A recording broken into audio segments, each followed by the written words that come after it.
Hello and welcome. এখন দেখব কিভাবে আমরা DBNSFP সার্ভারের অল্টারনেটিভ হিসেবে ওপেন ক্রাভার্ট সার্ভার ইউজ করে শুধুমাত্র মিসেন্স এসএনপি গুলো এক্সট্রাক্ট করতে পারি। রিসেন্টলি DBNSFP ডেটাবেস আপডেট হওয়ার কারণে একসাথে ম্যাক্সিমাম অনলি 20টা স্নিপ অথবা এসএনপি সাবমিট করা যায় এট এ টাইম। আমরা জানি সাধারণত একটা জিনের অনেক বেশি স্নিপ থাকে, সুতরাং এভাবে 20টা করে এসএনপি সাবমিট করে রেজাল্ট পেতে আসলে অনেক টাইম লেগে যাবে। এজন্য অল্টারনেটিভ হিসেবে আমরা ওপেন ক্রাভার্ট অথবা সিমিলার সার্ভার ইউজ করতে পারি। এখন আমরা তাহলে দেখি কিভাবে আমরা ওপেন ক্রাভার্ট সার্ভারটা ইউজ করতে পারি। প্রথমে আমাদের ওপেন ক্রাভার্ট সার্ভারের জন্য ইনপুট ফাইল অথবা ফরম্যাট ক্রিয়েট করে নিতে হবে। আমরা আমাদের অ্যানালাইসিস ফোল্ডারে যাই। এখানে আমাদের এসএনপি ইনফরমেশনগুলো আছে, এখানে বিভিন্ন সার্ভারের। এখানে আমাদের আছে হচ্ছে প্রোগ্রামটা। প্রথমে আমাদের ওয়ার্কিং ডিরেক্টরিতে যেতে হবে। সেটা আমরা কিভাবে যেতে পারি? আমরা ওয়ার্কিং ডিরেক্টরির ফুল পাথটা কপি করব। এরপর আমাদের উইন্ডোজ পাওয়ার শেলে যেতে হবে। এখানে আমাদের সিডি লিখতে হবে। এরপর এখানে আমাদের ফুল পাথটা পেস্ট করে দিতে হবে। এরপর এন্টার। আমরা আগেই দেখেছি ইনপুট ফাইল অথবা ফরম্যাট ক্রিয়েট করার জন্য একটা প্রোগ্রাম আছে। প্রোগ্রামটা আছে হচ্ছে প্রোগ্রামস ফোল্ডারে। তাহলে আমাদের দিতে হবে ./programs। এরপর হচ্ছে আমাদের প্রোগ্রামটার নাম, সেটা হচ্ছে input_formatting.exe। এখন আমরা -h দিয়ে অপশনগুলো দেখে নিতে পারি। এখানে আমরা দেখতে পাচ্ছি প্রথমে আমাদের -i দিয়ে ইনপুট ডেটা দিতে হবে। ইনপুট ডেটাটা হতে হবে TSV ফরম্যাটে, যেটা আমাদের অলরেডি আছে। এরপর আমাদের কলাম নাম্বার দিতে হবে, সেটা হচ্ছে ক্রোমোজোম, পজিশন, রেফারেন্স এবং অল্টারনেটিভ অ্যালিলের কলাম নাম্বার। এরপর -a দিয়ে আমাদের অল ফরম্যাট সিলেক্ট করতে হবে। ফর্মুলা আপাতত আমাদের লাগছে না। এরপর -g দিয়ে আমাদের জিনোম বিল্ড দিতে হবে। জিনোম বিল্ডটা বাই ডিফল্ট দেওয়া আছে হচ্ছে GRCH37, সুতরাং এটাও আমাদের না দিলেও চলবে। এরপরে হচ্ছে স্ট্র্যান্ড দিয়ে আমাদের স্ট্র্যান্ড ইনফরমেশন দিতে হবে। আমাদের ক্ষেত্রে যেহেতু পজিটিভ স্ট্র্যান্ডে অথবা প্লাস স্ট্র্যান্ডে আছে, সুতরাং এটা আমাদের না দিলেও হবে। এরপর -o দিয়ে আমাদের একটা আউটপুট ফাইলের নাম দিতে হবে। তাহলে আমরা ইনপুট ফাইলটা ক্রিয়েট করি। আমাদের -i দিয়ে ইনপুট ফাইলের নাম দিতে হবে। ইনপুট ফাইলগুলো আমাদের আছে হচ্ছে 02 ফোল্ডারে, 02_snp_information। এরপরে আমাদের প্রথমে যে ফাইলটা আছে সেটা হচ্ছে cleanvar.tsv। এরপর আমাদের কলাম নাম্বার সিলেক্ট করতে হবে। আমরা একটু দেখে আসি।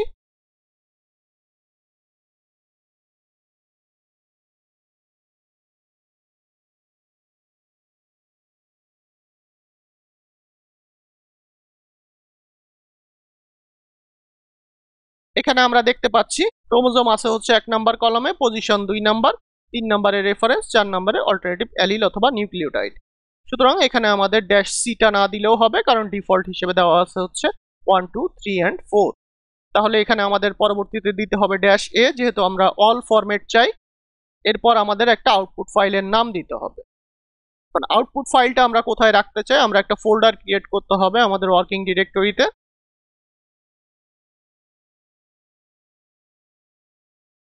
ফোল্ডারের নামটা আমরা দিলাম হচ্ছে 03।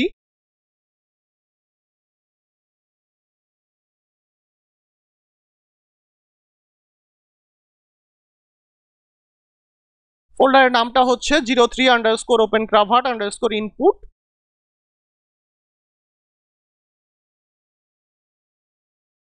এখন আমরা ফোল্ডারের নামটা দিব, সেটা হচ্ছে 03_opencravat_input। এখন আমাদের ফাইলের একটা প্রিফিক্স দিতে হবে, যেমন এটা আমরা আমাদের সার্ভারের নাম অনুযায়ী দিতে পারি, সেটা হচ্ছে cleanvar। এরপর আমাদের এন্টার দিতে হবে। আমাদের ইনপুট ফাইলগুলো ক্রিয়েট হয়ে গিয়েছে। এখান থেকে আমাদের ওপেন ক্রাভার্টের ফরম্যাটটা লাগবে, বাকিগুলো আমরা ডিলিট করে দিতে পারি।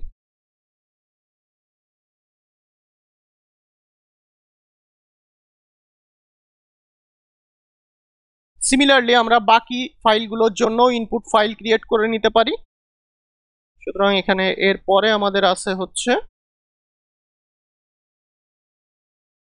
cosmic.tsv। এখানে আমরা প্রিফিক্সটা দিব হচ্ছে cosmic। এখানে আমরা দেখতে পাচ্ছি এখান থেকেও আমরা শুধু ক্রাভার্টের ফরম্যাটটা রেখে বাকিগুলোকে ডিলিট করে দিতে পারি। সিমিলারলি আমরা পরের ফাইলের জন্য সেম কাজটা করতে পারি।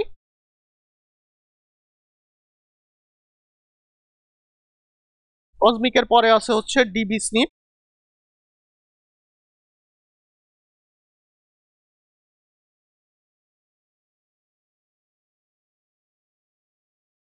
সুতরাং এটার জন্য ইনপুট ফাইল ক্রিয়েট হয়ে গিয়েছে। এখান থেকে আমরা ক্রাভারটা রেখে বাকিগুলোকে ডিলিট করে দিতে পারি। সিমিলারলি আমরা বাকি ফাইলগুলোর জন্য সেম কাজ করতে পারি।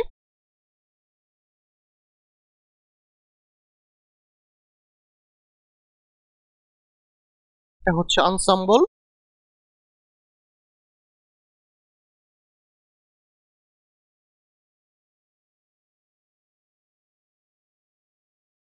এগুলোর ক্ষেত্রেও আমরা আনসাম্বলের ক্রাভার্টের ফরম্যাটটা রেখে বাকিগুলোকে ডিলিট করে দিতে পারি। সেম ওয়েতে বাকি ফাইলগুলোর ক্ষেত্রেও সেম কাজ করতে হবে আমাদের। তাহলে আমাদের ওপেন ক্রাভার্টের ইনপুট ফাইলগুলো ক্রিয়েট হয়ে গিয়েছে বিভিন্ন ডেটাবেজের জন্য। এখন তাহলে আমাদের ওপেন ক্রাভার্ট সার্ভারে যেতে হবে। এখানে আমরা ওপেন ক্রাভার্ট লিখতে পারি। প্রথমে যে রেজাল্টটা দেখতে পাচ্ছি এটা হচ্ছে ওপেন ক্রাভার্টের রেজাল্ট। এখান থেকে আমাদের যেতে হবে ওয়েব অ্যাপে।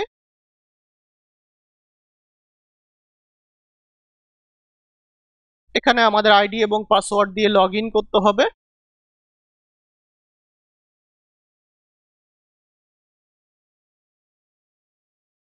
প্রথমে আমাদের এখানে যেটা করতে হবে সেটা হচ্ছে জিনোমটা সিলেক্ট করতে হবে। আমরা যেহেতু HG19 অথবা GRCH37 নিয়ে কাজ করছি সেহেতু আমাদের এটা সিলেক্ট করতে হবে। এরপর এখানে আমাদের ভ্যারিয়েন্ট দিতে হবে। অল্টারনেটিভলি আমরা চাইলে ইনপুট ফাইলটা আপলোড করতে পারি। প্রথমে আমরা এখন ক্লিন ভারের রেজাল্টটা আপলোড দেই।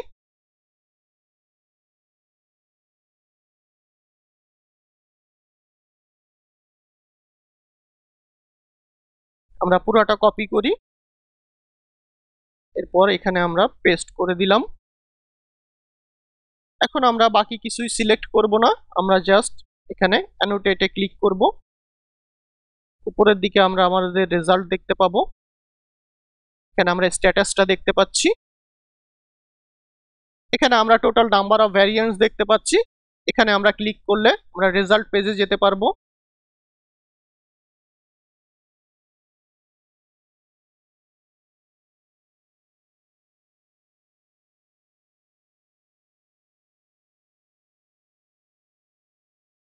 এখান থেকে আমাদের যেতে হবে ভ্যারিয়েন্টে। এরপর আমরা ক্লিক করব টেবিল ভিউয়ে। এখান থেকে আমরা রেজাল্টটা এক্সপোর্ট করতে পারি। আমাদের রেজাল্টটা সেভ হয়ে গিয়েছে, এটাকে আমরা ওপেন করি।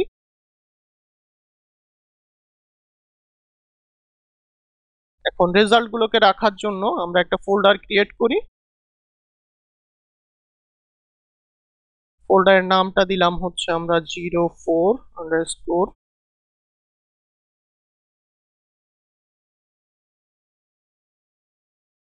আমাদের রেজাল্টটা একটু প্রসেস করতে হবে, সুতরাং আমরা এটাকে র রেজাল্ট হিসেবে রাখলাম। এটা আমাদের যেহেতু ক্লিন বারের রেজাল্ট সেহেতু আমরা এখানে ক্লিন বার ডট টিএসভি এই নামে রাখবো। সেম ওয়েতে আমরা আবার ওপেন ক্রাভার্টে যেতে পারি এবং এখান থেকে আমাদের পরবর্তী যে ইনপুট ফাইলটা আছে সেটা হচ্ছে কসমিকের ইনপুট ফাইল। এখান থেকে আমরা এসএনপি গুলোকে কপি করতে পারি।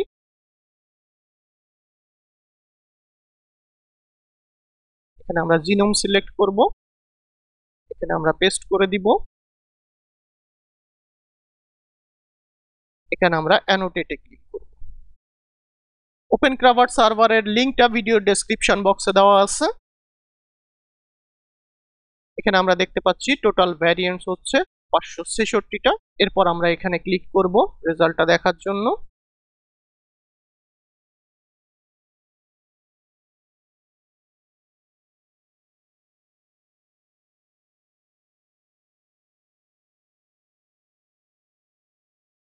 এরপর আমাদের ভ্যারিয়েন্টে ক্লিক করতে হবে। এরপর আমরা ভিউ টেবিলে ক্লিক করব এবং এখান থেকে এক্সপোর্ট করব। আমাদের ডাউনলোড কমপ্লিট হয়ে গিয়েছে, এটাকে আমরা কাট করে নিয়ে যেতে পারি।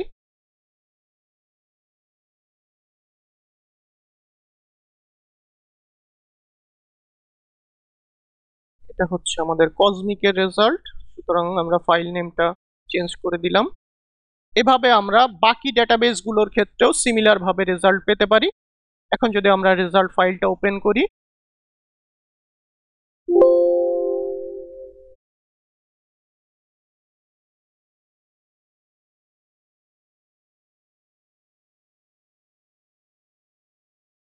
সেম নামে আছে, সুতরাং এটা ওপেন হবে না। সো এটাকে আমরা এখন ওপেন করি। এখানে আমরা বিভিন্ন ইনফরমেশন গুলো দেখতে পাচ্ছি।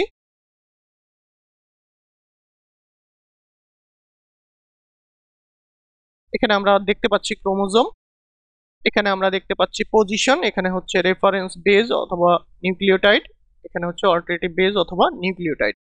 কিন্তু এখানে যে পজিশনটা আছে এটা হচ্ছে GRCH38 এর পজিশন। আমরা যে পজিশনটা দিয়েছিলাম সেটা আছে হচ্ছে এখানে অরিজিনাল ইনপুটের ভিতরে। এখানে আমরা সিকোয়েন্স অন্টোলজি দেখতে পাচ্ছি, এখান থেকে আমাদের মিসসেন্স ভ্যারিয়েন্ট গুলো কালেক্ট করতে হবে এবং এখানে আমাদের যে ট্রান্সক্রিপ্ট আছে সেই ট্রান্সক্রিপ্টের স্পেসিফিক ট্রান্সক্রিপ্ট আইডিটা সিলেক্ট করতে হবে। পরবর্তীতে আমাদের কিছু ইনফরমেশন লাগে, যেমন এই প্রোটিনের চেঞ্জের ভিতরে যেটা আছে সেটা হচ্ছে অ্যামিনো অ্যাসিড, এটা হচ্ছে রেফারেন্স অ্যামিনো অ্যাসিড, এটা হচ্ছে পজিশন এবং এটা হচ্ছে অল্টারনেটিভ অ্যামিনো অ্যাসিড। আমাদের পরবর্তীতে বিভিন্ন কাজের জন্য অ্যামিনো অ্যাসিড মানে রেফারেন্স অ্যামিনো অ্যাসিডের সিঙ্গেল লেটার কোড এবং অল্টারনেটিভ অ্যামিনো অ্যাসিডের সিঙ্গেল লেটার কোড লাগে এবং পজিশনটা লাগে। সুতরাং এখান থেকে আমাদের কিছু ইনফরমেশন এক্সট্রাক্ট করতে হবে। এজন্য আমাদের একটা স্ক্রিপ্ট ইউজ করতে হবে যেটার মাধ্যমে আমরা এখানে ফিল্টারিং, যেমন আমরা মিসসেন্স ভ্যারিয়েন্ট গুলো ফিল্টার করতে পারি এবং আমাদের ট্রান্সক্রিপ্টের স্পেসিফিক এসএনপি গুলো সিলেক্ট করতে পারি, অ্যাজ ওয়েল অ্যাজ আমাদের এখানে সিঙ্গেল লেটার কোড এবং 3 লেটার কোড এবং অ্যামিনো অ্যাসিডের পজিশনটা আমরা পেতে পারি। এখন তাহলে দেখি আমরা কিভাবে সেটা করতে পারি। এটা করার জন্য একটা স্ক্রিপ্ট অথবা প্রোগ্রাম আছে, সেই প্রোগ্রামটা আমরা এখন নিয়ে আসব। সেই প্রোগ্রামটা হচ্ছে opencravat_formatting.exe, এটাকে আমরা কপি করলাম। এরপর এটাকে আমরা প্রোগ্রামস ফোল্ডারে রাখবো।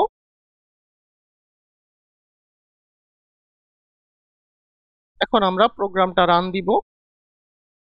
তাহলে আমাদের প্রথম দিতে হবে ./programs, এরপর হচ্ছে opencravat_formatting.exe-h দিয়ে আমরা অপশনগুলো একটু দেখে নেই।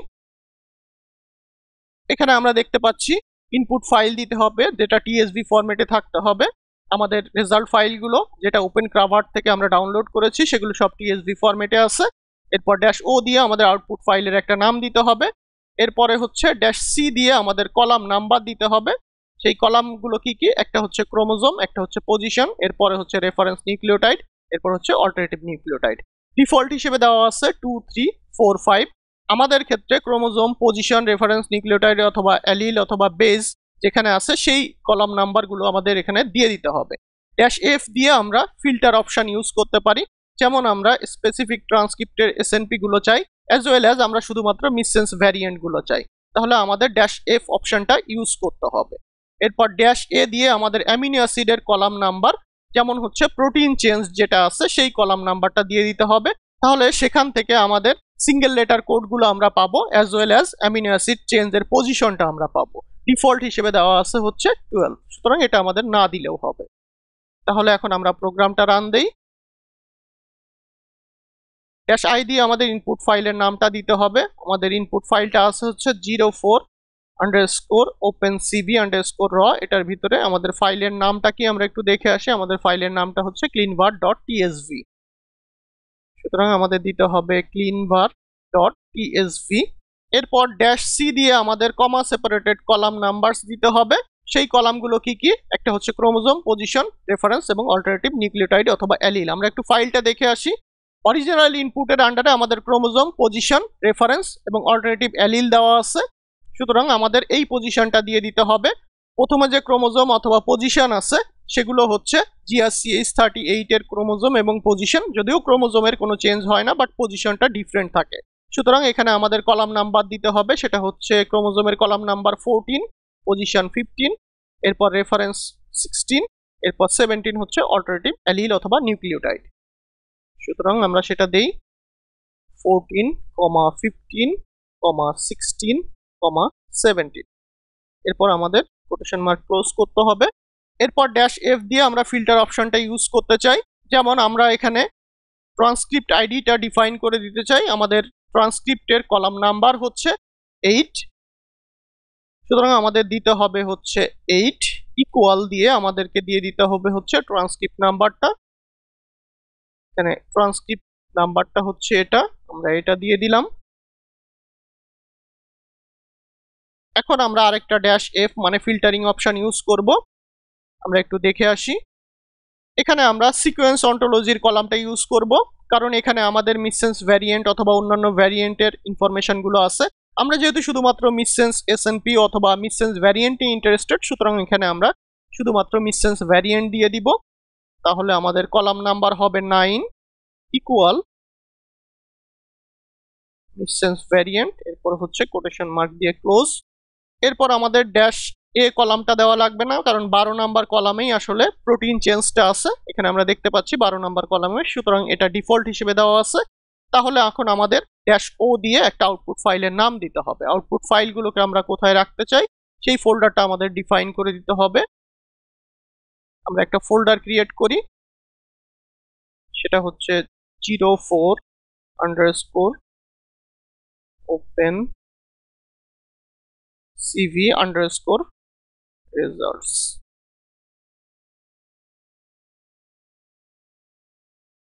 তাহলে 04 open cv_results। এখন আমাদের ফাইলের নামটা দিতে হবে, এটা হচ্ছে cleanvar। সুতরাং আমরা cleanvar.tsv।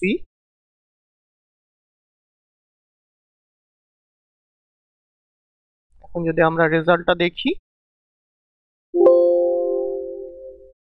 একই নামে যেহেতু আছে সেজন্য ওপেন হবে না, তো এটাকে আমরা ক্লোজ করে দেই।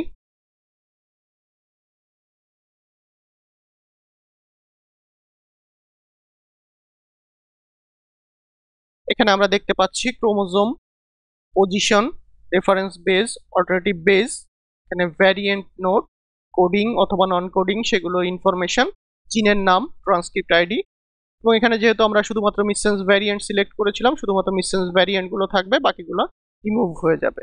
এখানে আমরা যেহেতু স্পেসিফিক ট্রান্সক্রিপ্ট ইউজ করেছিলাম, সুতরাং শুধুমাত্র এই ট্রান্সক্রিপ্টগুলোই থাকবে। এবং লাস্টে আমরা কিছু ইনফরমেশন দেখতে পাচ্ছি, যে ইনফরমেশনগুলো আমাদের পরবর্তীতে লাগতে পারে। যেমন এটা হচ্ছে ক্রোমোজোম উইদাউট CHR, মানে এখানে যেমন আমাদের CHR ছিল আগে, এখানে শুধুমাত্র ক্রোমোজোমের নাম্বারটা দেওয়া আছে, এটা আমাদের পরবর্তীতে লাগবে।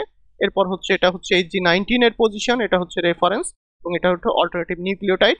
এখানে হচ্ছে রেফারেন্স অ্যামিনো অ্যাসিড, এটা হচ্ছে অল্টারনেটিভ অ্যামিনো অ্যাসিড, এটা হচ্ছে অ্যামিনো অ্যাসিডের পজিশন, এবং এটা হচ্ছে 3 লেটার কোড রেফারেন্স অ্যামিনো অ্যাসিডের।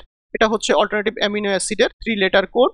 এখান থেকে যেহেতু আমাদের প্রথম ইনফরমেশনগুলো মানে GRCH38 এর ইনফরমেশনগুলো লাগবে না এবং এগুলো কনফিউশন তৈরি করতে পারে, সুতরাং এগুলোকে আমরা ডিলিট করে দিতে পারি। জিনের আগ পর্যন্ত আমরা এগুলোকে ডিলিট করে দিলাম এবং এটাকে আমরা এখন কন্ট্রোল-S দিয়ে সেভ করলাম। সেম কাজটাই আমাদের প্রতিটা ফাইলের ক্ষেত্রে করতে হবে। এখন যদি আমরা পরবর্তী ফাইলটা দেখি, বাকি ইনফরমেশনগুলো ঠিক থাকবে। সুতরাং এখানে আমাদের ফাইলের ইনপুট ফাইলের নামটা চেঞ্জ করতে হবে।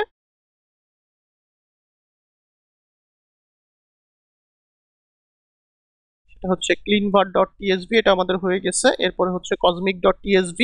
আমরা এখন আউটপুট ফাইলের নামটা চেঞ্জ করি, সেটা হচ্ছে cosmic.tsv। এটা হচ্ছে আমাদের সেই আউটপুট ফাইলটা। এখানেও আমরা দেখতে পাচ্ছি সিমিলার ওয়েতে আমাদের ফরম্যাটিংটা হয়ে গিয়েছে।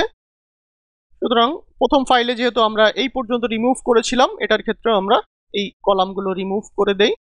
আমাদের মনে রাখতে হবে প্রতিটা ফাইল সেম ফরম্যাটে থাকতে হবে। সুতরাং যদি আমরা এই কলামগুলো রিমুভ করি, তাহলে আমাদের প্রতিটা ফাইল থেকেই এই কলামগুলোকে রিমুভ করতে হবে। সিমিলার ওয়েতে আমরা বাকি ফাইলগুলোর ক্ষেত্রেও সেম ভাবে আমরা ফরম্যাটিং করে নিতে পারি। সুতরাং এই ফাইলগুলোতে যেটা থাকবে, শুধুমাত্র আমাদের যতগুলো মিসসেন্স ভ্যারিয়েন্ট অথবা মিসসেন্স স্নিপ আছে সেগুলোর ইনফরমেশনই এখানে থাকবে।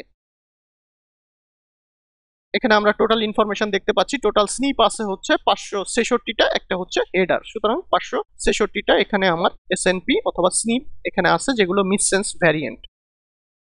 সিমিলারলি আমরা যদি প্রথমটার ক্ষেত্রে দেখি, ক্লিনভারের ক্ষেত্রে আমরা টোটাল স্নিপ কত আছে একটু দেখে নিই।